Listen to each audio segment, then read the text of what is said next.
90.4 FM सुन रहे हैं आप। और आज विशेष मुलाकात के अंतर्गत हमारे साथ एक खास अतिथि है और सर का नाम है प्रमोद कुमार पांडे जी। आज हमारे साथ हैं सर, हेड एंड डीन अब Sudarshan TV media and academy के हैं सर। एनसीआर दिल्ली से बिलोंग करते हैं। वरिष्ठ पत्रकार के साथ साथ सर लेखक भी हैं और समीक्षक भी हैं। मैं ये पूछना चाहूंगी सर कि आप ब्रेक से पहले हम बात कर रहे थे आपकी लक्ष्य और पत्रकारिता को लेकर के, टीआरपी को लेकर के आगे बढ़ना चाहेंगे और पूछना चाहेंगे, जैसे आपने कहा कि आपका लक्ष्य जो है वो क्लियर है, वो पॉजिटिविटी के और है, तो ये आपने क्या सोच करके किया कि आप देश के एक अच्छे नागरिक हैं, या कैसा सोचा कि मुझे ये करना चाहिए? क्योंकि कई लोग अपने लिए जीते हैं, आप किसके लिए जी रहे हैं? नहीं, अभी ऐसा नहीं है कि मैं कोई बहुत महापुरुष हूँ या बहुत वरिष्ठतम लोगों में से हूँ। मैं एक सामान्य इंसान हूँ और मेरा मानना है कि एक नागरिक का कर्तव्य है कि वह उन चीजों का विरोध करे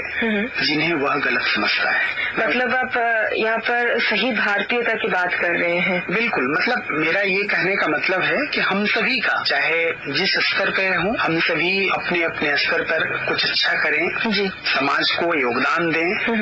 और अमेरिका के एक बहुत बड़े इंटेलेक्चुअल रहे हैं प्रोफेसर नोम चॉम्स्की जी, उनके शब्दों में मैं कहना चाहता हूँ जी सर कि एक नागरिक का कर्तव्य है कि वह उन चीजों का जरूर विरोध करे जिन्हें वह गलत समझता है और अपने देश, समाज, संस्कृति को जी अपने स्तर से योगदान दे। तो और आगे बढ़ना चाहेंगे कि जैसे आपने कहा कि एक नागरिक का ये कर्तव्य है और हम सब भारतीय हैं, तो भारतीयता क्या है एक्चुअली, आप अगर कहना चाहेंगे? देखिए, भारतीयता को लेकर के ये बड़ा कठिन सवाल है, बहुत रिपीट होता है। मेरे गुरुदेव थे भारतीय मनीषा के प्रतिनिधि, उनको कह सकते हैं, डॉक्टर विद्या निवास मिश्र जी, बहुत महान चिंतक थे और निबंधकार जी। उन्होंने एक बार कहा है कि भारतीयता निःशेष होने का फकड़पन है जी। इट मीन्स कि अपने पास कुछ न रहे, सबके लिए कुछ न कुछ करना। बिल्कुल, हमारा देश जो है, भारत जो है, जैसे कि गाना भी है कि जब जीरो दिया भारत ने, तो भारतीय जो नागरिक है वो सब देना ही जानते हैं, सबकी ओर से सोचें जी, और सबके लिए सब कुछ है, यह भारतीयता है।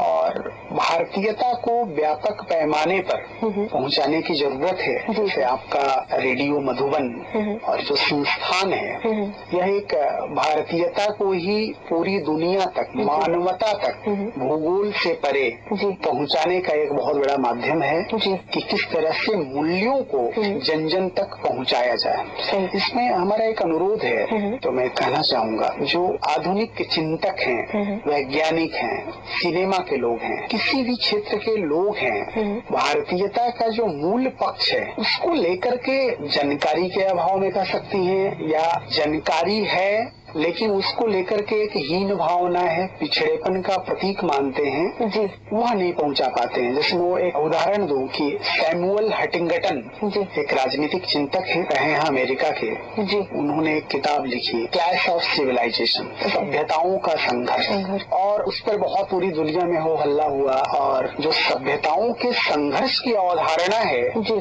उसके राइटर को तो बहुत महान माना गया, लेकिन भारत के जो लोग हैं, भारत के जो चिंतक हैं, वो संघर्ष की अवधारणा में विश्वास नहीं करते हैं, समुद्र संगम की अवधारणा में विश्वास करते हैं, सभ्यताओं के समन्वय में विश्वास करते हैं। बिल्कुल। तो समन्वय को आपने पिछड़ेपन का प्रतीक मान लिया और संघर्ष को आपने मान लिया कि बहुत बड़े बौद्धिक की होने की गारंटी है। जो पश्चिम और जो इस तरह की जो संघर्ष की अवधारणा का जो मोह है, उससे हम अंतर्राष्ट्रीय हो जाएंगे जी, उसके बारे में सोचने की जरूरत है कि क्यों न हम अपने जो मानवीय मूल्य हैं, जो भारतीय पक्ष है, जो पर्यावरण, जीव मात्र तक के लिए समर्पित होने का जो भारतीय बोध है, उसके प्रति हम चिंतित हों। ध्यान रहे, यह सिर्फ आज की चिंता नहीं है कि हमारी कोई नहीं सुनता। जैसे हम सुना रहे हैं रेडियो मधुबन की ओर से, हम मूल्यों को प्रसारित कर रहे हैं। यह 5000 साल पहले एक लेखक, महाभारतकार वेद व्यास की भी चिंता थी जी। वो कहते हैं कि मैं दोनों हाथ उठा उठा करके जोर जोर से कहता हूँ, लेकिन मेरी कोई नहीं सुनता। कि धर्म के रास्ते पर ही चलकर अर्थ और काम की प्राप्ति क्यों नहीं की जाती, लेकिन मेरी कोई नहीं सुनता। कहने का तात्पर्य है कि यह आज की समस्या नहीं है कि हम कह रहे हैं और कोई नहीं सुन रहा है। 5000 साल पहले एक लेखक की यह चिंता थी कि मेरी कोई नहीं सुनता। नहीं सुनने के बावजूद सुनाए जाने की परंपरा, सुनाए जाने की लाचारी ही पत्रकारिता और साहित्य है। क्या बात है सर, बहुत ही अच्छे ढंग से आपने यहाँ पर समझाया कि नहीं सुनने के बावजूद भी सुनाए जाने की परंपरा को ही पत्रकारिता कहा जाता है। सर, मुझे मन में ये सवाल है कि आप कहते हैं कि नहीं सुनते फिर भी हम प्रसारित करते हैं, अच्छे अच्छे वैल्यूज देते हैं, लेकिन जिसको सुनना है, जिसको अपने जीवन परिवर्तन करना है, वो तो जरूर सुनता होगा। बिल्कुल बिल्कुल। क्योंकि जैसे महाभारत हो, हमारे जो भी शास्त्रार्थ है, उसको भी कई लोगों ने पढ़ के अपने जीवन को परिवर्तन किया है। गीता, भागवत हो, महाभारत से भी बहुत लोगों ने बहुत कुछ सीखा है। तो हम अपनी उम्मीद न छोड़े, साथ ही साथ आप भी प्रेरणा देने की कोशिश करते हैं, पॉजिटिविटी फैलाने की कोशिश करते हैं। तो हर एक जो पत्रकार है, अगर वो उस नजरिया से सोचे तो फिर वो भी देश में एक नया क्रांति लेकर के आ सकते हैं। बिल्कुल, और बहुत से लोग कर रहे हैं जी। बहुत से लेखक हैं, पत्रकार हैं, सामाजिक कार्यकर्ता हैं, संस्थाएं हैं जो एक वैकल्पिक धारणा, वैकल्पिक कर्म के रूप में समाज, संस्कृति और विश्व को योगदान दे रहे हैं। और उम्मीद कायम रखनी चाहिए। किशन पटनायक है, राजनीतिक चिंतक, उनका एक किताब ही है, विकल्पहीन नहीं है दुनिया। तो विकल्पहीन नहीं है, विकल्प मौजूद है और हम सभी का यह दायित्व है कि हम कुछ ना कुछ करें, सकारात्मक करें। सर, एक सवाल यहाँ पर और पूछना चाहेंगे कि आप जीवन के लक्ष्य तो आपने बता दिया कि आगे आपको पॉजिटिविटी की ओर जाना ही है और लोगों को पॉजिटिविटी देना ही है, और ताकि उनको विकल्प मिले और उस ऑप्शन से वो ढूंढे कि कौन सा ऑप्शन उनके लिए सुइटेबल है। यहाँ पे जो लिसनर सुन रहे हैं, उनको आप क्या मैसेज देना चाहेंगे? मेरा यही संदेश है कि अपनी अपनी जमीन पर खड़े होकर के और जो मेहनत की संस्कृति है, जो श्रम संस्कृति है भारत की, उस रास्ते पर चल करके ईमानदारी पूर्वक जितना कुछ हो सके वह संसार को दें, क्योंकि भारत हमेशा से पूरे विश्व को, मानवता को देते आया है। और महान दार्शनिक आनंद कुमार स्वामी के शब्दों में कहूँ तो पूर्व की प्राज्ञा, विजडम और पश्चिम के ज्ञान के समन्वय से ही विश्व का कल्याण होगा। अच्छा। तो हम सभी विश्व कल्याण के लिए सोचें और दोनों चीजों को एडप्ट करें, लेकिन सोच समझ करके उसको अच्छी तरीके से बिल्कुल यूज करें। बिल्कुल। आपको रेडियो मधुबन पर आकर के कैसा लगा? मैंने कहा ही है कि यहाँ पे बीते वर्ष भी मैं आया था ब्रह्म कुमारी संस्था में। जी सर। और एक संशयात्मा के रूप में हमने पूरे परिसर को, यहाँ के वातावरण को देखा। जी सर। और फिर महसूस हुआ कि जो संसार के लिए करने का जो पथ है, जो दर्शन है, वही जो है इस पृथ्वी को जिलाए रखे हुए है। और रेडियो मधुबन एक मूल्यों की पत्रकारिता को जन जन तक प्रसारित करने का बहुत अच्छा माध्यम है। मैं बधाई देता हूँ। मुझे बहुत खुशी हुई इस तरह का जो प्रसारण माध्यम जनता को अपनी सेवाएं दे रहा है। बिल्कुल सर, यहाँ पर एक प्रश्न ये है कि जैसे कि आप वरिष्ठ पत्रकार भी हैं, लेखक भी हैं, जब हम अखबार पढ़ते हैं हमें ये बड़ों से सूचना मिलती है कि आप एडिटोरियल पेज ही पढ़ो, बाकी सब पेज जो है थोड़ा देख के पढ़ो। तो मन में ये क्वेश्चन आता है कि जो बाकी जो खबर होते हैं वो क्या इतने वैल्यूबल नहीं होते जो हम नहीं पढ़ सके?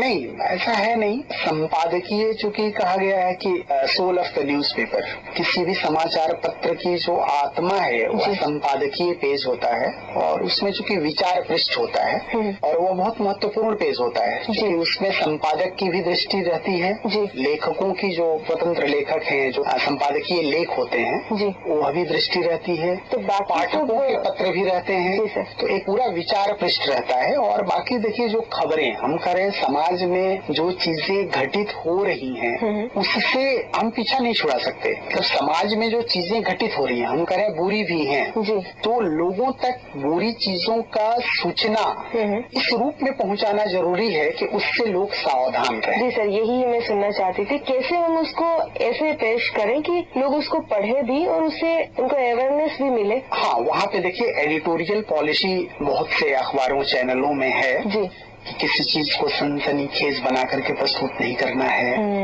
और सिर्फ बेचने के लिए चीजों को प्रस्तुत नहीं करना है जी। उसमें यह दृष्टि पत्रकार और संपादक की होनी चाहिए कि हम अपनी बात भी कह दें और उसको बहुत ज्यादा नकारात्मक बना करके पेश न करें जी। उसको बहुत ज्यादा बाजारू बना करके पेश न करें। ओके। यह ध्यान जरूर रखना चाहिए। जो अभी युवा वर्ग है यहाँ पर आबू रोड के क्षेत्र में, तो वो लोग जो सुन रहे हैं वो इस बात को जरूर ध्यान रखेंगे कि अगर आगे वो पत्रकारिता के ऊपर ध्यान देते हैं और पत्रकार बनने की कोशिश करते हैं तो ये चीजों के ऊपर जरूर ध्यान दें। इसी के साथ हम यहाँ पर आपको धन्यवाद देना चाहते हैं और आपको शुक्रिया अदा करना चाहते हैं। आप अपने मूल्यवान समय दे करके हमें बहुत सारी जानकारी दी और हमारे भारतीयता क्या है सच में आपने आज हमारे सभी श्रोता मित्रों को जानकारी दी और आपसे मुझे भी बहुत कुछ सीखने को मिला। इसके साथ हम आपको बहुत बहुत धन्यवाद देते हैं। आपके प्रति भी मैं आभार प्रकट करता हूँ कि आपने अपने प्रसारण माध्यम में मौका दिया ताकि मैं श्रोताओं से रूबरू हूँ। नमस्कार। आपको बहुत बहुत धन्यवाद। यहीं पर रुकते हैं दोस्तों। नमस्कार, फिर मुलाकात होगी अगली कड़ी में। तब तक के लिए सुनते रहिए, मुस्कुराते रहिए। Radio Madhuban 90.4 FM। जीरो दिया मेरे भारत ने मेरे भारत ने दुनिया को तब गिनती आई। तारों की भाषा भारत ने दुनिया को पहले सिखलाई। देता न दशमलव भारत तो यूं चांद पे जाना मुश्किल था।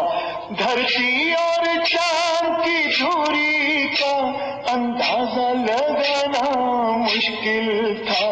सभ्यता जहाँ पहले आई, सभ्यता जहाँ पहले आई, पहले जन्मी है जहाँ पे कला। अपना भारत वो भारत है जिसके पीछे संसार चला। संसार चला और आगे बढ़ा, यूं आगे बढ़ा बढ़ता ही गया। भगवान करे ये और बढ़े, बढ़ता ही रहे और फूले फले, बढ़ता ही रहे और फूले फले। चुप क्यों हो गए? और सुनाओ।